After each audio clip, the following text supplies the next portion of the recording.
Դուք կատարել եք Հայաստանում առաջին տերմինալով վճարումը։ Մարդիկ գալիս էին HiPost, կանգնում էին խայտառակ հերթեր, որպեսզի վճարումներ կատարեն։ Հայտնվեց տերմինալը, ձևը սովորեցին, հարմար է, ժամանակի խնայում։ Ինչն է շարժիչ ուժը։ Շարժիչ ուժը հարմարությունն է։ Այսինքն կանխիկը չի վերանալու։ Ես չեմ պատկերացնում ուստակարատը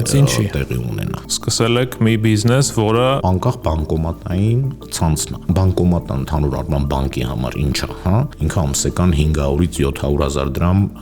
մինուս է յուրաքանչյուր բանկոմատ։ Տրագբա, Ամերիա, խոշոր խաղացողներն են, միջին բանկերը մոտավորապես մի 100 հատ ունեն, էլի։ Դուք ինչքան եք պլանավորում։ 1500-ից 2000 հատ քարտի վրա պետք է լինի մի հատ բանկոմատ։ Բոլորը զարմացած ասում են, բայց ո՞նց։ Էլի շատ բաներ կան, հա, աշխարհում, այս ոլորտում, որ մենք դեռ չունենք։ Դե նաև բաներ կա, որ ունենք։ Մեր բանկերի հավելվածները ու բաները որ նայենք, իրանք մեծ քայլ են արել դեպի առաջ։ Այն ամեն ինչը ինչ ես սովորել եմ այսքան ժամանակում գիտեմ, ոնց որ հենց լինի, որ այս հենց այս Finbox-ի համար էլ դա արվում էր ու կողքս Ողջույն, դուք դիտում կամ լսում եք Fincast-ը, How to be podcast-ը ֆինանսների, ներդրումների եւ այն մասին, թե ինչու փողը չարժե դնել բարձի տակ։ Ինչպես Հայաստանում արվեց առաջին տերմինալով վճարումը, ինչպես հետո մենք սովորեցինք քարտերին, QR-ներին, Apple Pay-ին կամ բանկային հավելվածներին, ու ինչպես դա փոխեց մեր հարաբերությունները փողի հետ։ Ու արդյոք կանխիկը երբևէ կվերանա մեր կյանքից։ Այս մասին կխոսենք Finbox ընկերության հիմնադիր Արամ Ազատյանի հետ, ով ստեղծում է առաջին անկախ բանկոմատային համակարգը Հայաստանում։ Գնացինք։ Արամ ջան, բարի գալուստ Fincast։ Դուք կատարել եք Հայաստանում առաջին տերմինալով վճարումը, շատ հետաքրքիր պատմություն է իրականում, առաջարկում եմ հենց դրանից էլ սկսենք։ Ինչ ժամանակներ էին դրանք ու ինչպես դա տեղի ունեցավ։ Բարև ձեզ Կանեն ջան, շատ շնորհակալ եմ հրավերի համար։ Դե ժամանակներ էին 2007 թվականն էր, ոնց էին մարդիկ իրանց բջջայինի համար վճարում, առնում էին scratch card-ը, ջնջում էին, սիրուն եւ լիցքավորում էին, հետո հայտնվել էր արդեն լիցք կոչեցյալը, որ ամեն մի արևածաղիկ վաճառողի մոտ կար բջջային հեռախոս գալիս էին, լիցքավորում էին ու մենք շուկա բերեցինք այդ նորարարությունը, այն ժամանակ ինքը դիտվում էր սենց, էլի երկաթի ինչ-որ մի հատ պահարան է, որի մեջ որ պետք է մտցնես գումար, որը որ քո հեռախոսը լիցքավորի, տարօրինակ էր, մարդիկ սկզբից շատ թերահավատ էին վերաբերվում, բայց դե ոնց որ ցանկացած նորարարություն, այսինքն աշխատանք, համոզել, վստահության ներգրավում եւ վերջը ստացվեց առաջին ժամանակ, չգիտեմ կհիշեք թե չէ, Vivasel Allo կար տենց տարիֆային պլան, այդ կանխավճարներ էլ չէ, կար հետ վճարային ու կար կանխավճարային, այդ Vivasel Allo-ի առաջի վճարումը տեղի ունեցավ օգոստոսի 4-ին 2007 թվական։ Ու դրանից հիմնականում բջջային օպերատորների այդ վճարի ծառայություններ, չէ, երևի պահանջված դրա հիման վրա սկսվեց։ Նայ, ինքը Ռուսաստանի մոդելն էր, այսինքն Ռուսաստանից էր եկել բանը, մենք ստեղ ուշման չէինք հորինե, ինքը հենց այո, սկզբից հենց դրա համար էր ստեղծված, որ բջջային կապի օպերատորների վճարումների համար էր նախատեսված։ Իսկ հետո արդեն զարգացումը գնաց դեպի այլ ծառայություններ մատուցողներ։ Եվ որոնք էին այդ ժամանակ դժվարությունները մարդկանց հետ էր դժվար թե բիզնեսների հետ էր դժվար։ Երկու կողմանի էր սա, բայց հարցը մասշտաբի մեջ էր, այսինքն երբ որ ցանցը սկսեց շատանալ, արդեն բոլորի համար ինքը սկսեց հետաքրքիր լինել, այդ թվում նաև բիզնեսների։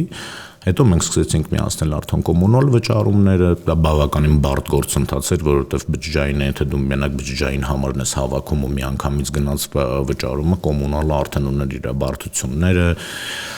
պետքա կընտրոն ցույց տաս, պետքա ցույց տաս ինչքան է ինքը տամ կիլովատ ծախսես, այն օրենքի պահանջներ, հետո արեցինք Նորվիկի հետ արեցինք առաջի վարկերի մարումը,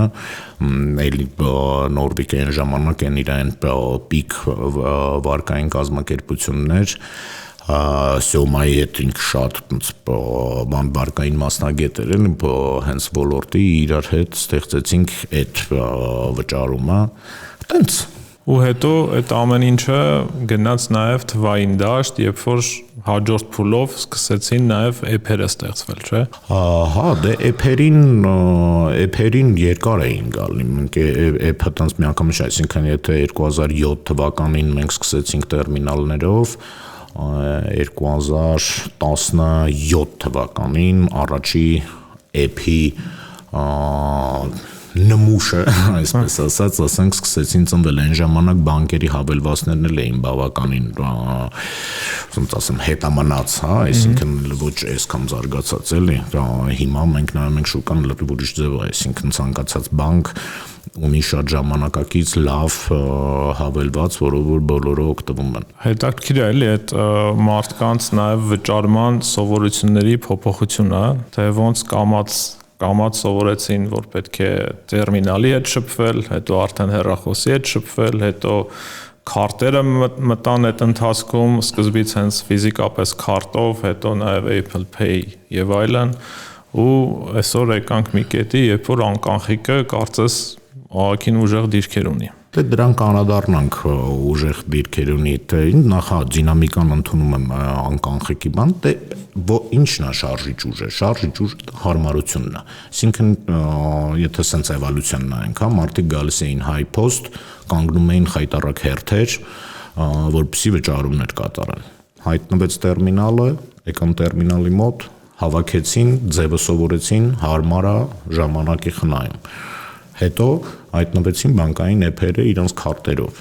Էլ պետք չի գնալ խանութ, պետք չի գնալ տերմինալ, անում ես այդ ամեն ինչը էփով։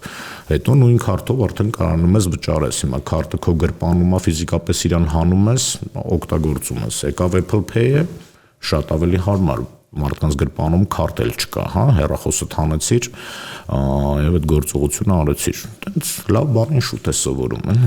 Հիմա բայց ամեն դեպքում Հայաստանում 2023 թվականից արդեն անկանխիկի շրջանառությունը ավելի շատ էր, քան կանխիկի։ Հիմա մենք որ կետում ենք ըստ ձեզ։ Դե նայեք, թիվը ասում է իրավիճակը, թե եթե մենք վերցնենք 2025 թվականի կենտրոնական բանկի հրապարակած հաշվետվությունները, վերցնենք ամբողջ մեր քարտային բիզնեսը, հա, մոտավորապես 5 միլիոնից ավել քարտ ունենք թողարկած շուկայում,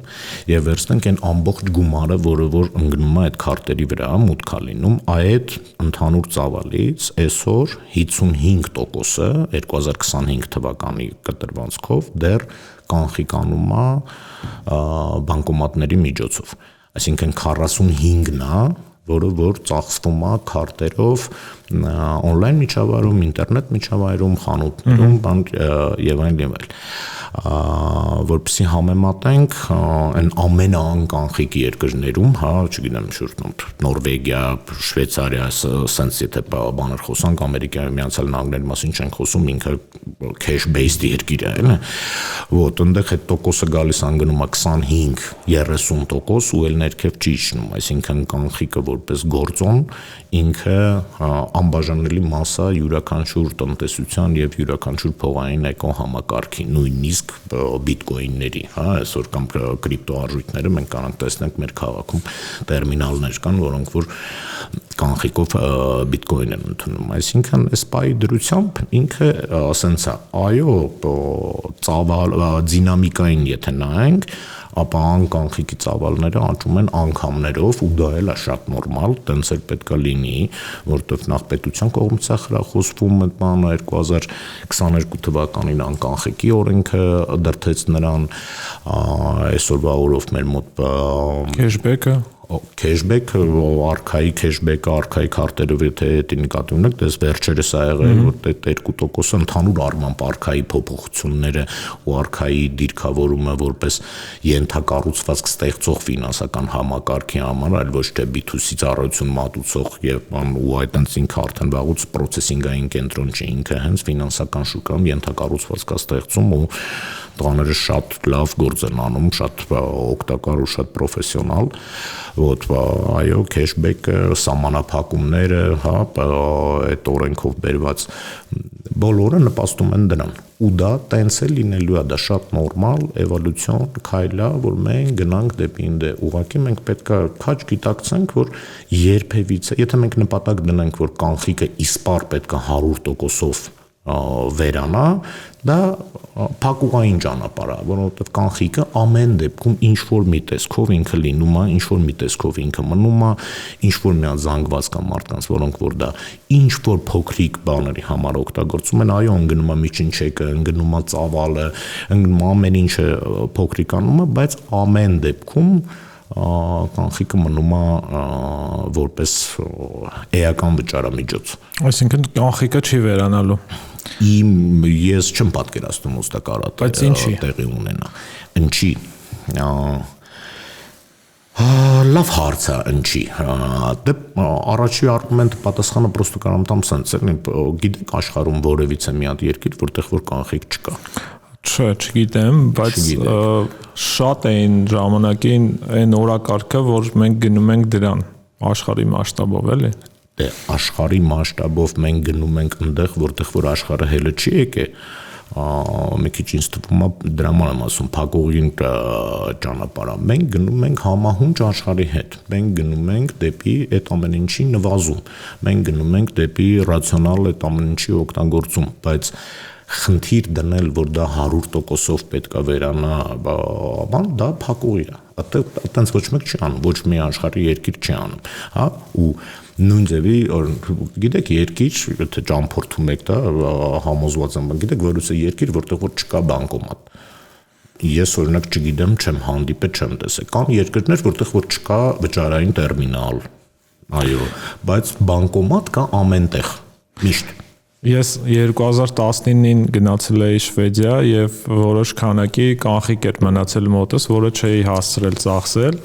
2023-ին գնացի ու չկարողացա ծախսել այդ կանխիկը։ Չկարողացաք, որովհետեւ կանխիկ չէին ընդունում հիմնականում։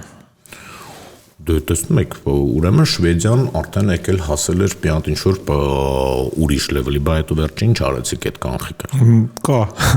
Այսօր պետքա բերեի մոռացա։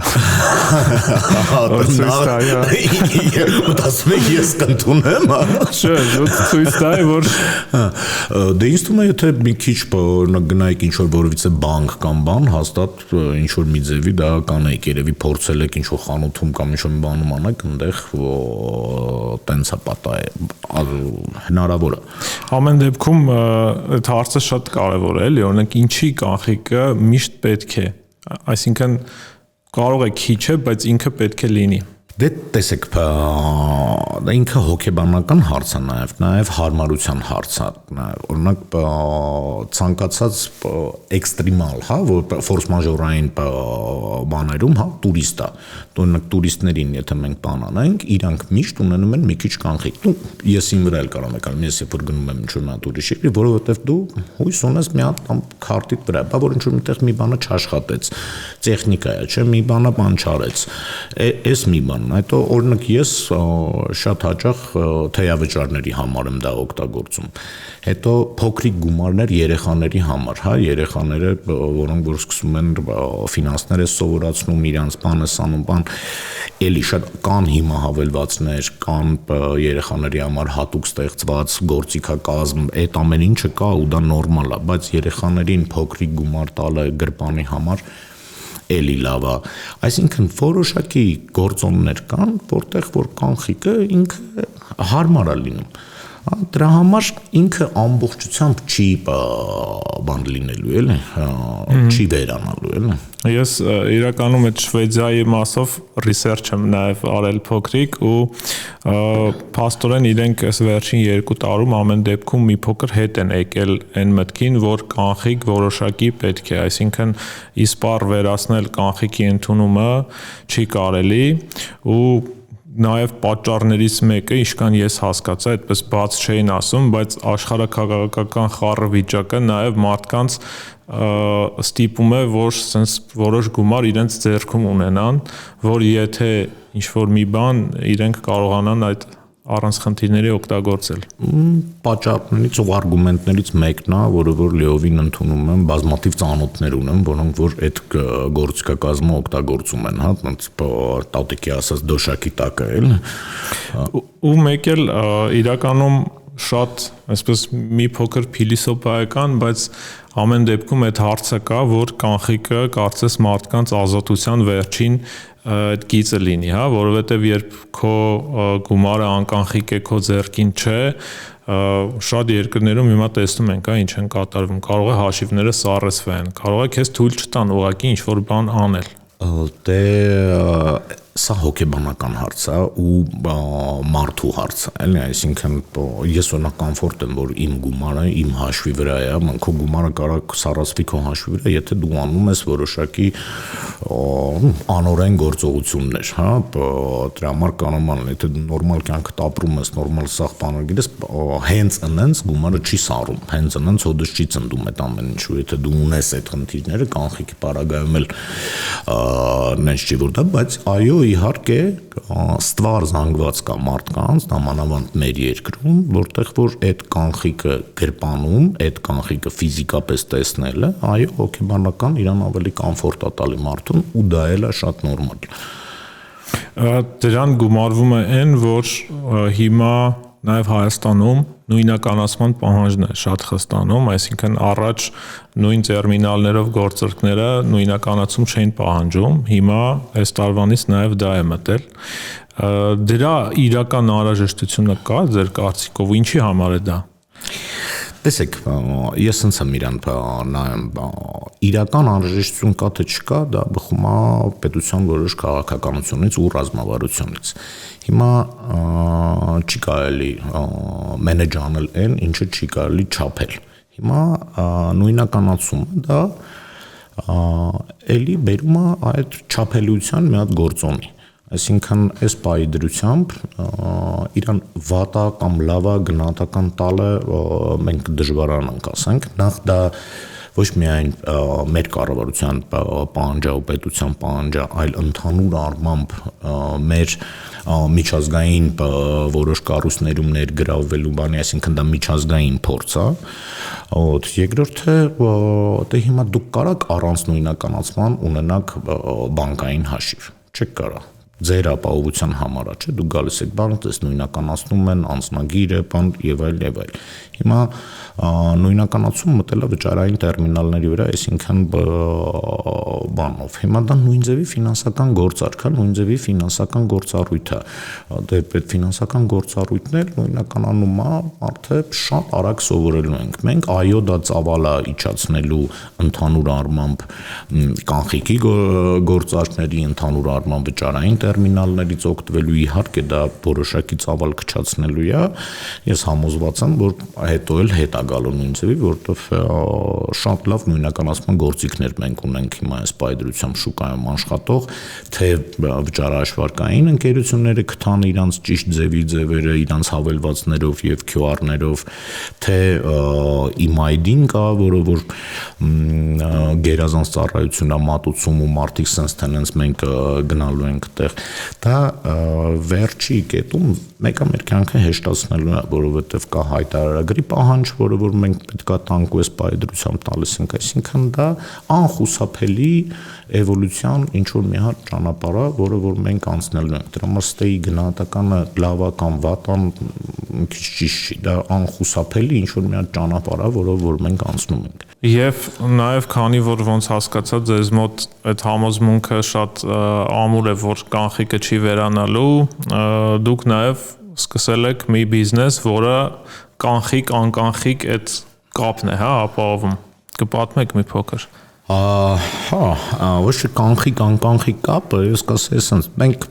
հեծանիվ չենք օրինել, մենք բերել ենք ուղղակի մոդել, որը որ հիմա օգտագործվում է Եվրոպայում, օգտագործվում է Միացյալ Նահանգներում, դա անկախ բանկոմատային ցանցն է։ Այսինքն ինչ է նշանակում անկախ ու միծ անկախ, հա, անկախ դա ընդհանրապես բառը, այսինքն բանկոմատը, որը որ աշխատում է իր առանձին ֆինանսական բրենդով, որը որ Finbox-ն է, որը որ սկսում է մատուցել ծառայություններ, Visa Mastercard-ի կանխիկացում բոլոր հաճախորդների համար։ Իսկ մենք վաճառում ենք բանկերին, այսինքն բանկերի հետ մեր համագործակցությունը, մենք ասում ենք բանկոմատը մեզանից գնեք որպես ծառայություն, բանկոմատ as a service, ATM as a service։ Ինչ բանկոմատը ընդհանուր առմամբ բանկի համար ինչ է, հա։ Դե նախ եկեք բանոֆել գաղտնիք չի, որ դա վնասաբեր բան է, որպես այդպեսին առանձին միավոր բանկոմատը բանկի համար դա մեր հաշվարկներով ու բոլոր բանկերներն էլ в принципе դրա հետ համաձայն են, ինքը ամսական 500-ից 700,000 դրամ մինուս է յուրաքանչյուր բանկոմատ, նրանց իրան ոնց հաշվես, թե որով սպասարկման ծախսն է, թե ուրիշ ներդրում, մեջի գումարի պահում, որը որ հա, կամ միջին մնացորդ կա, որը որ դե գումար արժի, սպասարկում, տարածքի վարձակալություն, ինկասացիա, փող տանել, բերել, հետո որոշակի տարկա, որտեղ որ Visa Mastercard-ին է վճարվում, որոշակի սակ գներով, ու բանկը որպես այդպեսին դա անում է իր հաճախորդների համար 0%-ով առանց միջնորդավճար կանխիկացման ենթակառուցվածք ապահովելու համար, որովհետև եթե մարդը ունի քարտ, մարդը քարտի ընտրությունը նաև որոշակի տարա, թե ինքը կարող է հեշտ կանխիկացնի իր գումարները, թե չէ։ Հիմա դա ընդունված բան է ցանկացած բանկի համար այդ դա ծախսը, որը որ մտնում է ընդհանուր քարտային բիզնեսի մեջ, այսինքն ինքը քարտային բիզնեսից ստանում է X եկամուտ, որտեղից որ ծախսերն են, այդ թվում նաև բանկոմատային ենթակառուցվածք։ Հիմա բանկոմատը ապահովում է բանկի համար երկու հիմնական գործոն։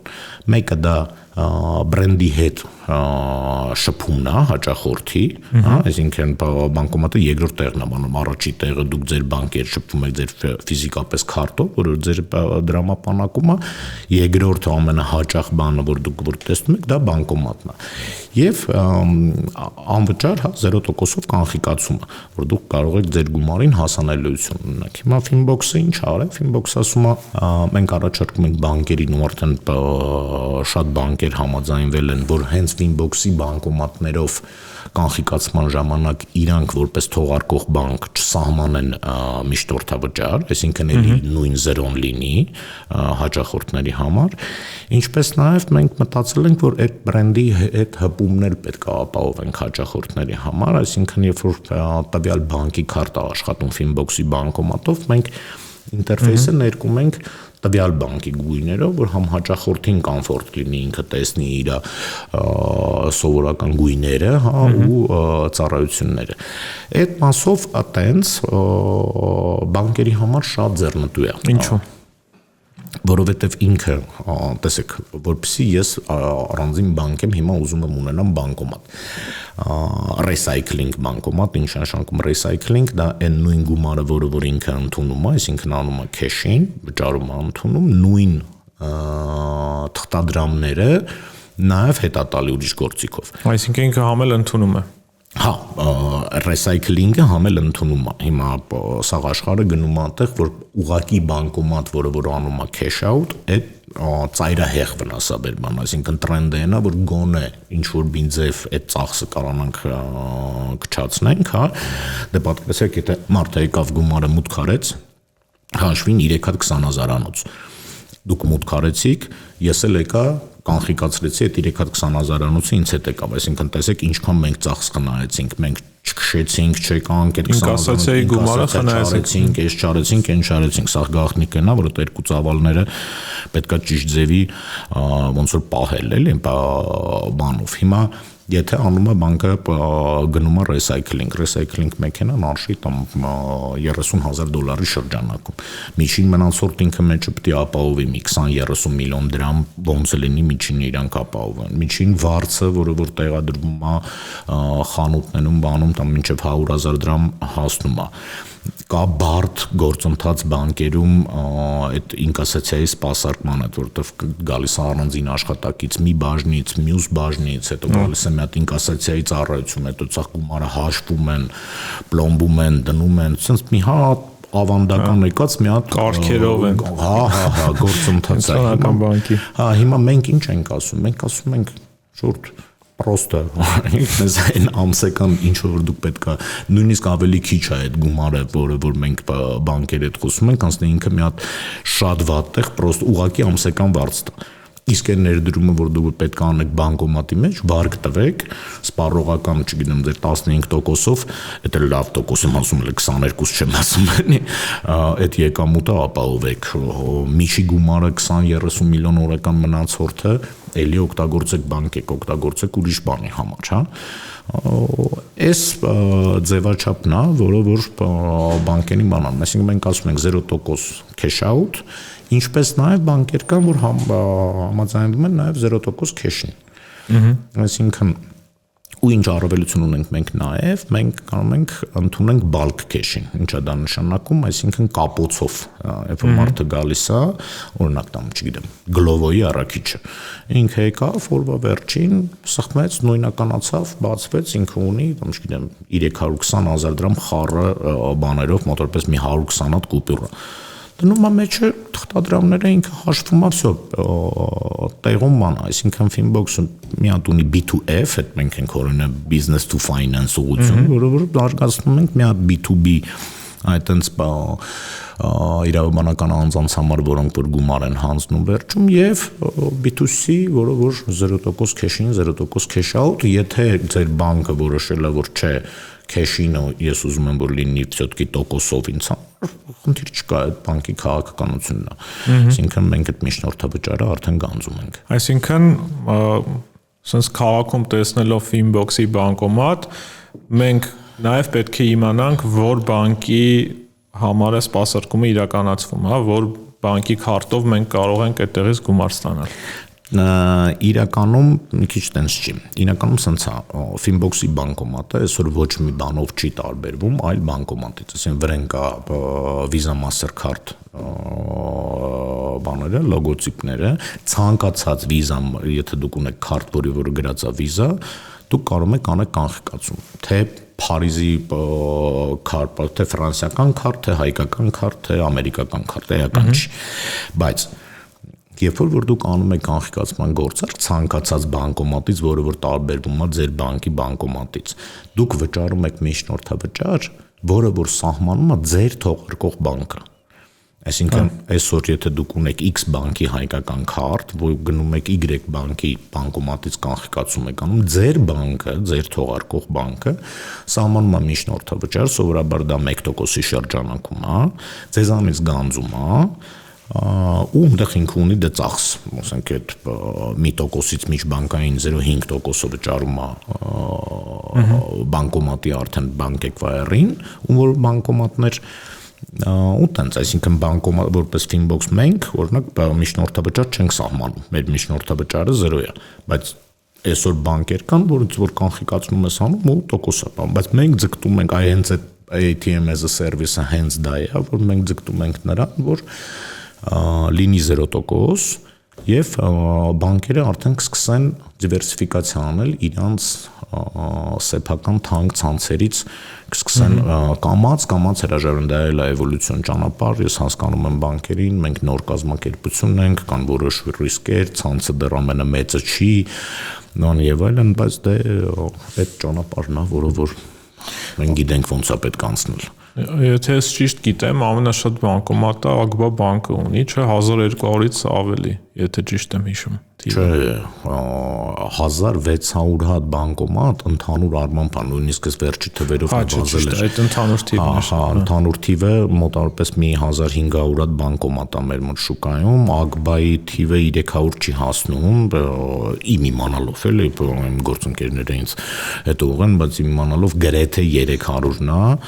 մոտ Ագբա, Ամերիա, այս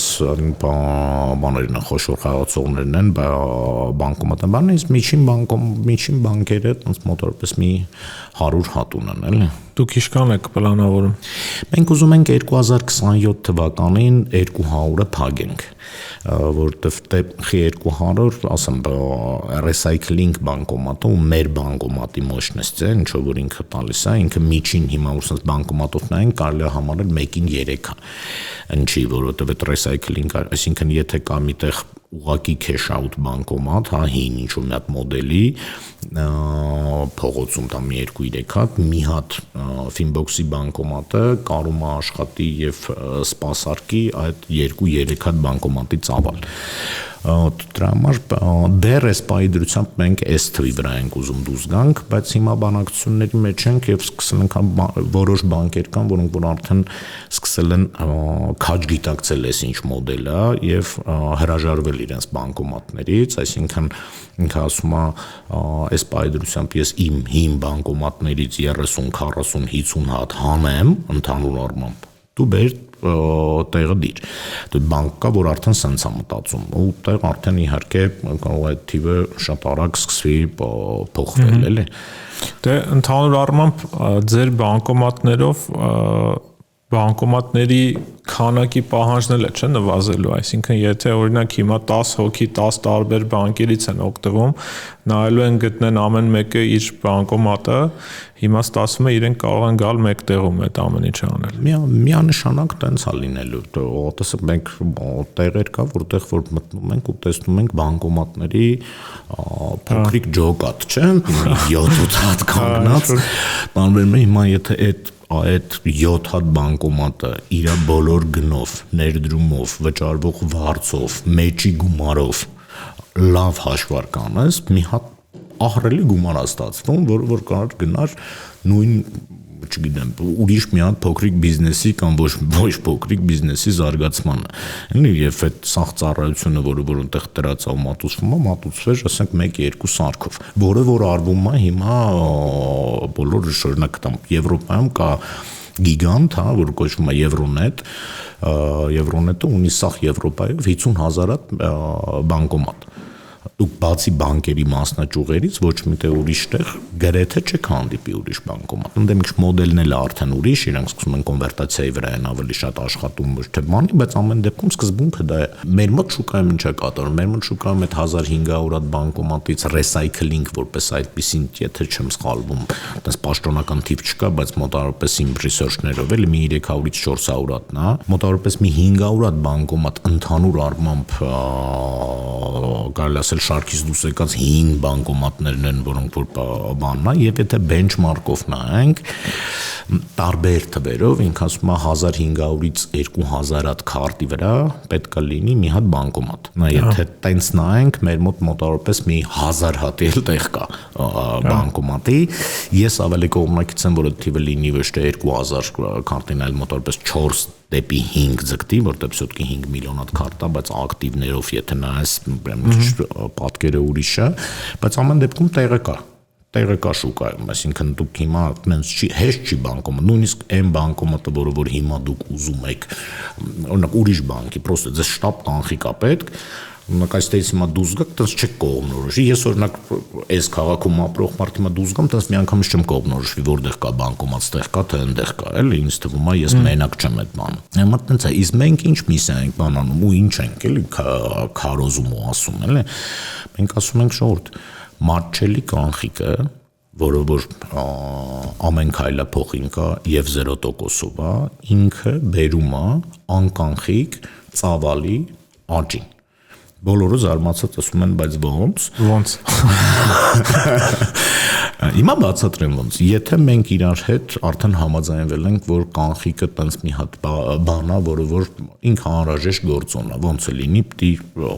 մեկ պետք է լինում, օրինակ ամիսը 20000 դրամ ինչ որ մի հատ բանի համար, հա։ Հիմա ես ուզում եմ այդ 20000 դրամը կանխիկացնեմ։ Ունեմ X բանկի քարտ, դուրս եմ գալիս, սկսում եմ մանգալ իմ բանկոմատը։ Գնում եմ պարկովկա, պրոբլեմ, կանգնեցի, եկա, ինչ որ մի ձև գտա, հասա վերջը այդ իմ բանկին, որ 0%-ով անեմ։ 20000-ը հանելուց ասում եմ հազիվ եկե հասել եմ, արի զապասով 40 հանեմ, էլի։ 40-ս հանեցի, 20,000-ը ծախսեցի, եկավ տամ, չգիտեմ ինչը, քարտից գումարը արդեն ծախսեցի, աշխատավարձը սպառեցի, հիմա մնացել է գրպանումս այն ավել 20,000 դրամը, որը որ ես ունեի։ Հիմա մտել եմ խանութ, ես ինչ եմ անում, քարտից վրա արդեն գումարը սպառել եմ, այն զապաս 20,000 դրամս հանեցի, մարրավտուրը արեցի։ Իսկ եթե ես իմանամ, որ ես ցանկացած պահին կարամ միշտ իջնեմ, ստեղ կամ ենք այլափոխին իմ կանխիկին դոստուպս ունենամ, ես միշտ կանեմ այնքան գումար, ինչքան որ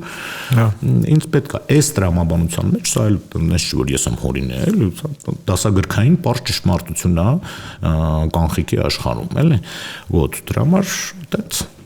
Այսինքն ստացվում է նաև, որ ձեր բիզնեսի մեջ շատ կարևոր է, որ դուք նաև ճիշտ ընտրեք բանկոմատների տեղերը, հա։ Դա կարևոր է, իհարկե կարևոր է, բայց ամեն դեպքում գումարը, երբ որ դու գումար ես ընդունում, դնում ես վճարային տերմինալ, այդտեղ ավելի շատ կարևոր է, երբ որ դու գումար ես տալի, գումարը նենց բան է, որ դրա խաթր հաճախորդը քեզ ման է գալի, գտնում է, բան եւ այլն, այսինքն կարա այն ամենամարդաշատ ու ոդիտակ տեղը չլինի, չնայած դեպ զբոսաշրջիկների տեսանկյունից այո իհարկե, ու մենք հիմա տենց էլ անում ենք, մենք քարտեզագրել ենք բոլոր բանկոմատները բանկերի եւ նայում ենք տեսնենք, որ այս պայդրությամբ առաջնային մենք դնում ենք այնտեղ, որտեղ որ ընդհանրապես չկա բանկոմատ, դնում ենք մարզերում, մոտիկ մարզերում, փորձում ենք հիմա գնանք դեպի արդեն հեռու մարզեր, օրինակ հիմա այս պայդրությամբ դնում ենք տամ այս Երևանին մոտ գյուղա, որտեղ որ 9,000 հոգի մարդ է, ընդհանրապես բանկոմատ չկա։ Կանխիկ ստանալու համար պետք է մարդիկ նստեն, քշեն գնան կողքի քաղաքը,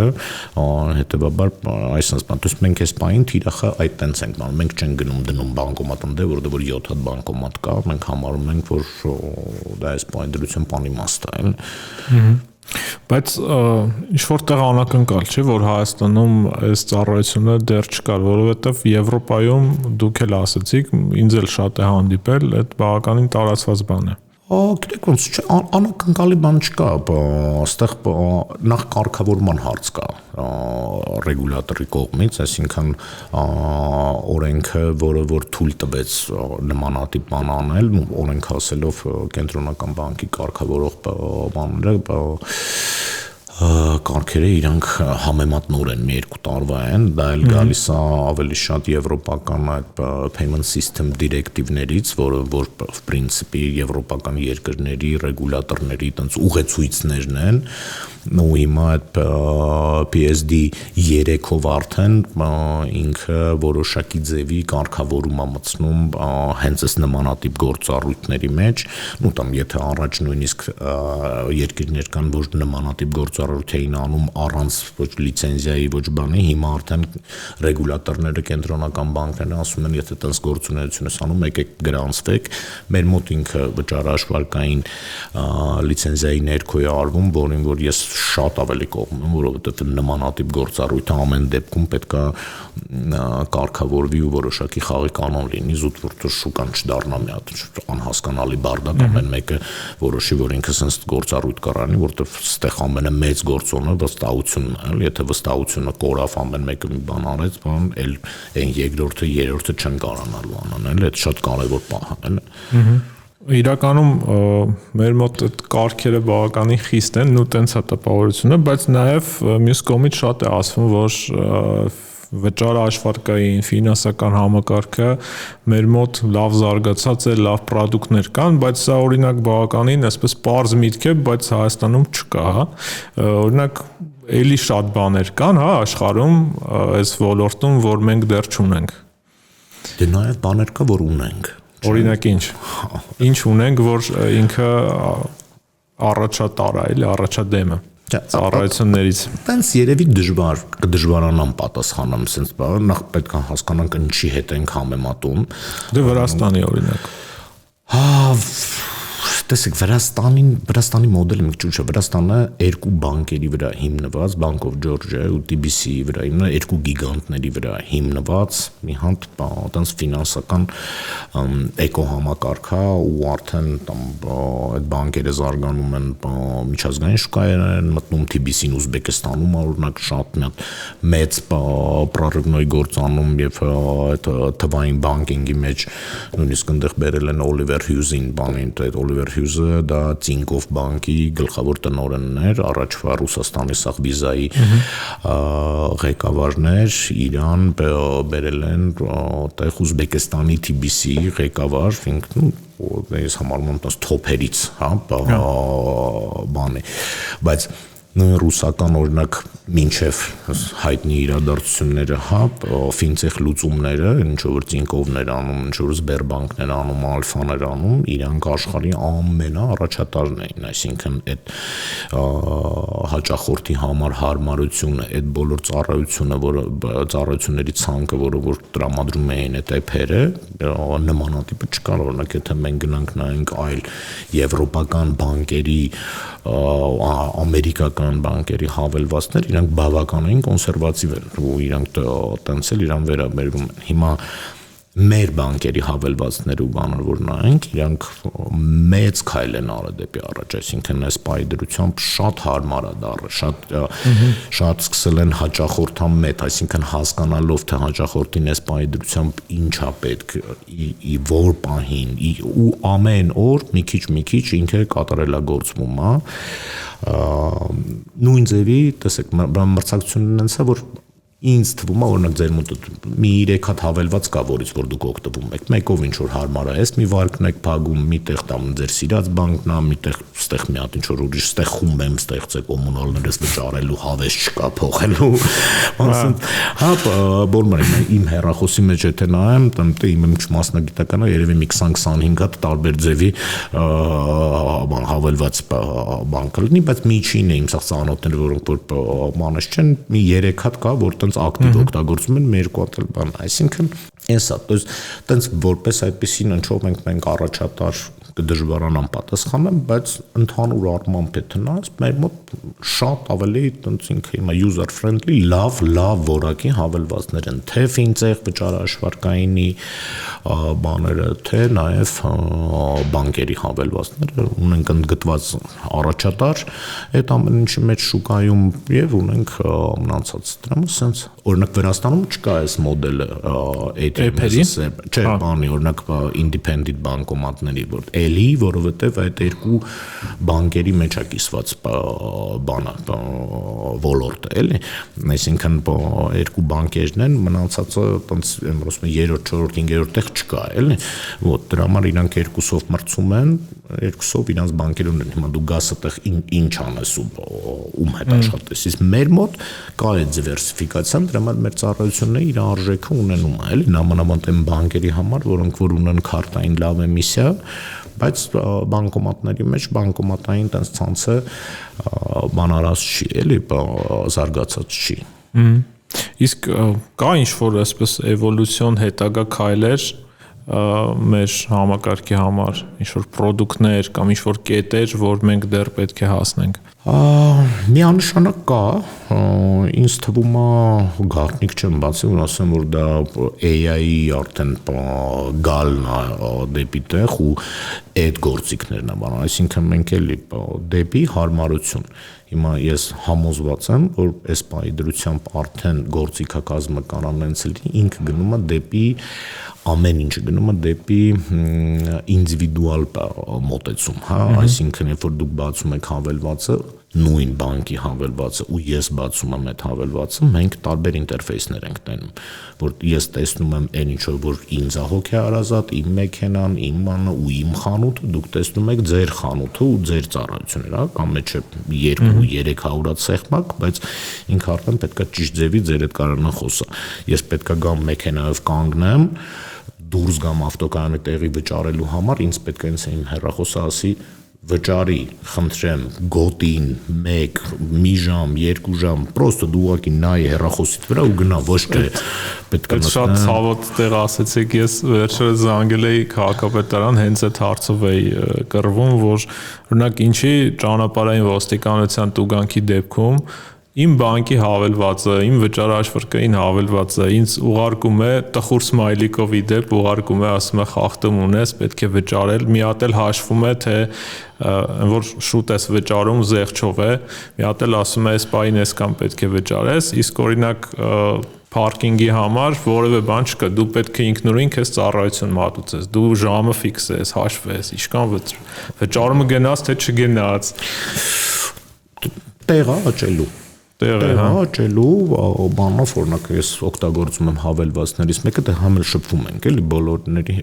բոլորի հետ նույն այդ պարկովկայի համար, այն օրը շատ ուրախացա, որ մտա արդեն տեսա, հոպ, իմ ավտոյի համարը կար մեջը։ Ուղղակի էլ չսկսեցի համարը հավաքել, սխմեցի, ինքը բան արեց, կան, ինքը գնում է առաջ, ինքը չի կարա կանգնի, մրցակցությունը շատ բանա խիստ է այս բայդրությամբ, էլի, որովհետև 17 բանկ ունենք, ոչ բոլորը, բայց 15-ը հաստատ այդ բանի մեջ են, բոլորը գնում են դեպի retail banking, առաջվա այդ կորպորատիվ բանը վրա հիմնված չի, բոլորն է հասկանում են, որ այնտեղ է ճիշտ բիզնես անելու բանը, դրա համար տենց լինելու, այո, երկը։ Հետաքրքիր է նաև օրինակ այդ ծառայությունների վճարի ձևավորումը ու ընդհանրապես Հայաստանում դա ինչքանով է նորմալ, մեր անցած հյուրը ոդկասթի այսպիսի մի օրինակ էր բերում, որ եթե 50 հոգի նստած լինեն, $100 փոխանցենք հերթով ու հետ գա ինձ, այդ կմնա $100, բայց եթե դա անես բանկային փոխանցումով, վերջում տակը միգուցե բան չմնա։ Այդ գնա գոյացումը քարտի դեպքում, բանկից բանկ, ոնց է տեղի ունենում, ով ինչ կտոր է տանում ու արդյոք մեր մոտ նորմալ են գները։ Էլի ամեն ինչի մասին պետք է խոսանք համեմատության մեջ, էլի։ Ցանկացած գին, ցանկացած ապրանքի տնտեսագիտական օրենքի հիման վրա է լինում, այսինքն ունենք պահանջարկ, спрос рождает предложение, ռուսերեն ասեմ։ Հիմա նմանատիպ ծառայությունների մեջ գնագոյացումը փոխանցումների ինքը ունի որոշակի տարեր, օրինակ, երբ որ մենք անում ենք փոխանցում քարտերի, որ կա Visa Master-ի լոգո, այսինքն այդ վճարային համակարգերը ունեն իրանց սահմանած հակագները, որը որ ուզենք թե չուզենք, մենք պետք է վճարենք ցանկացած գործարքի համար։ Ոտ երկրորդը արդեն գալիս է որոշակի մրցակցությունը, հիմա եթե X բանկը կանոն post-terminal-ը տեղադրի այսինչ բանում, retail-ում, այսինչ խանութում там չգիտեմ 1%-ով 1-2%-ով իսկ մյուսը կարող է անի զեղ ճապա սպառողն էլ տվյալ պահին այդ խանութն է բանը իդեպ ասեմ տեղել դեպի անկանխիկը ուղված որոշակի էլի գործողություններ են կատարվել սակագներն էլ են հիմա ռեգուլատորի մակարդակի բերվեվ որոշակի մակարդակի որով որ դա մանրածախի համար իհարկե մանրածախը վերջին շրջանում ոնց որ այն վերջին կտորը մնացած լիներ, ով որ ընդդիմանում էր այդ անկանխիկին մանչում օրինակ իմ մոտ դեպք ա եղել Երևանում կենտրոնում մի քանի օր առաջ դեղատանը, որտեղ որ ասցին, որ մենք все-таки այս հիմա չի գործում մեր post-terminal-ը կամ բանը բավական զարմացել էի, հազվադեպ է լինում, բայց լինում է, շրջաններում ավելի շատ է լինում, մենք ունենք, թե չեմ սխալվում, պաշտոնական տվյալներով մոտավորապես մի 75-80 հազար հատ POS, հիմա տարբեր տեղերում արդեն դրանց բան, բայց տենց ռեալ ակտիվ աշխատող երևի թե կեսն են։ Իսկ օրինակ քարտային վճարման դեպքում, այսինքն Visa-ն, Mastercard-ը իրանց կտորը, post-terminal-ի սպասարկումը իր կտորը, ինչ մնաց։ Եթե խոսում ենք խանութի մասին, հասարակ խանութ է, ես բանկն եմ, բերել եմ, այդտեղ դրել եմ POS։ Հիմա երբ որտեղ աշխատում է քարտ, տվյալ խանութը վճարում է բանկին որոշակի տոկոս։ Օրինակ 1%, там այնտեղ տարբեր սակագներ կան, հայկական քարտեր, միջազգային քարտեր, բան եւ այլն, միջինը ինչու՞ նա X%, այդ 1%-ից արդեն բանկը, որը որ այդ պոսը դրել, արդեն որոշակի ինքնարժեքային ծախսեր ունի։ Visa Mastercard-ի համար վճարում այդ պոստն է, ասենք որոշակի բան արքային է, եթե միացած արքայի որպես processing-ային բան որոշակի ծախսեր կան եւ մնացածն էլ ասենք որոշակի այն շահույթն է, որը որ դե այդ գործի համար պետքա ազնիվ վճարվի։ Շատ հետաքրքիր է ու մի կողմ էլ կա հետաքրքիր, որ դուք բավականին երկար ժամանակ ոլորտում եք եղել ու հիմա առաջին անգամ եք, չէ՞, որ հենց ձեր բիզնեսն եք հիմնել։ Հա։ Ֆինանսա, վճարը աշխարհային կամ ընդհանուր ֆինանսական ոլորտը սովորաբար այնպես է ընկալվում, որ այդտեղից շատ չեն դուրս գալիս կամ հենց ինքը այդքան էլ ստարտափային տրամաբանության մեջ չի։ Հիմա ո՞նց է ձեր մոտ գնում։ Ինչ դասեր են թողել այդ ֆինանսական ոլորտում աշխատանքը, որ հիմա օգնում է ու ինչն է նոր, որ չէիք սպասում։ Լավ հարց է, դե այստեղ միալով ոլորտից էլ մի քիչ եթե հեռվանանք, մի բան է, երբ որ դու աշխատում ես ու ստանում ես աշխատավարձ, մյուս բանն է, երբ որ դու արդեն գործարար ես ու կրում ես լրիվ ուրիշ որակի ռիսկեր, բանով, որը որ մտնում ես, դա յուրաքանչյուրիս ընտրությունն է, յուրաքանչյուրիս որոշումն է, ոչ մի բանը սահմանափակ չի, ես որոշեցի այդ ուղին գնամ, ես որոշեցի այդ բանը անեմ, ինձ իհարկե օգնում է ոլորտում իմ էքսպերտիզան, այսինքն այն փորձը, որը որ կատարվել է, այն գիտելիքը, որը որ մենք ունենք, ու ոչ միայն իմ եւ իմ թմի ինքը բավականին օգտակար է լինում, էլի, ես կասեի խիստ անհրաժեշտ, էլի, բայց ռիսկերի տեսակետից եւ որոշումների կայացման տեսակետից այն որոշումները, որ դու կայացնում ես որպես գործադիր մարմին, իրանք որակապես ուրիշ են։ Օրինակ հիմա այս պայդրության որոշումներ կան, որպես օպերացիոն համակարգի, մենեջմենտի մեջ, որոնք որ ինձ համար շատ ավելի խորթ են, այսինքն այն մենեջերը, որ հիմա պատասխանատու է կոնկրետ այդ գործի համար, ինքը շատ ավելի արդյունավետ է կայացնում այդ որոշումը, քան ես որպես այդ բիզնեսի սեփականատեր։ Դրա համար ես միշտ փորձում եմ այդ խնդիրները իջեցնեմ, հայերեն բառը չգիտեմ, դիլիգիրվենիա, ռուսերեն բառը, որը որ համարում եմ շարժիչ ուժ, ու համարում եմ, որ այդ մասշտաբիրվենիայի հիմնակարերից է, որը որ պետք է ունենանք, ոտ իդեպ մենք հենց տենց էլ զարգացրել ենք, հենց տենց էլ մենք միշտ աշխատել ենք այն կազմակերպությունում, որը որ ես աշխատում էի իմ ուղին սկսում էի, մենք ոսկյա թիմ ունեինք, 4 հոգանոց, որը որ բոլորս էլ գործադիրի մեջ էինք եւ բավական մեծ իրավասություններ ունեինք ու շատ արագ ու օպերատիվ այդ որոշումները կայացնում էինք ու կազմակերպությունը շատ արագ զարգանում էր։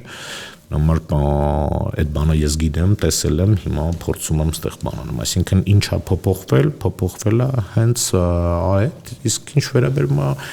ֆինանսական ոլորտում կամ բան, գիտեք ոնց ինչի ընդունված չի կամ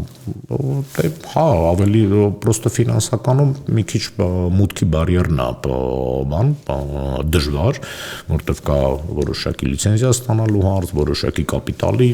նորմատիվներ բաներ, բայց փառքացում մեր մոտ դասախապահված է, մենք գիտենք մենք ինչ ենք անում, ես շատ հաճախ թմին ասում եմ, այն ամեն ինչը ինչ ես սովորել եմ, այսքան ժամանակում գիտեմ, ոնց որ նենց լինի, որ այս հենց այս Finbox-ի համար էլ դա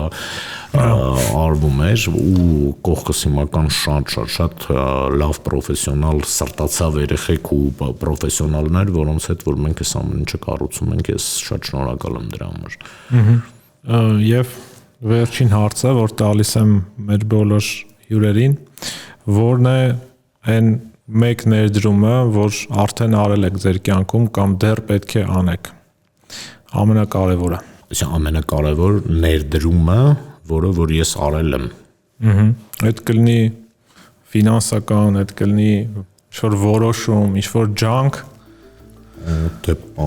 ինձ թվում է նախորդ հարցով եմ պատասխանը, ամենակարևոր ներդրումը իմն է, որ ես ներդրում եմ արել ու բացել եմ Finbox։ Այս պայի դրությամբ ես համարում եմ, որ դա հիանալի որոշում էր, որ ես կատարել եմ։ Հաջողություն եմ ցանկանում ձեզ։ Շատ շնորհակալություն ձեզ էլ։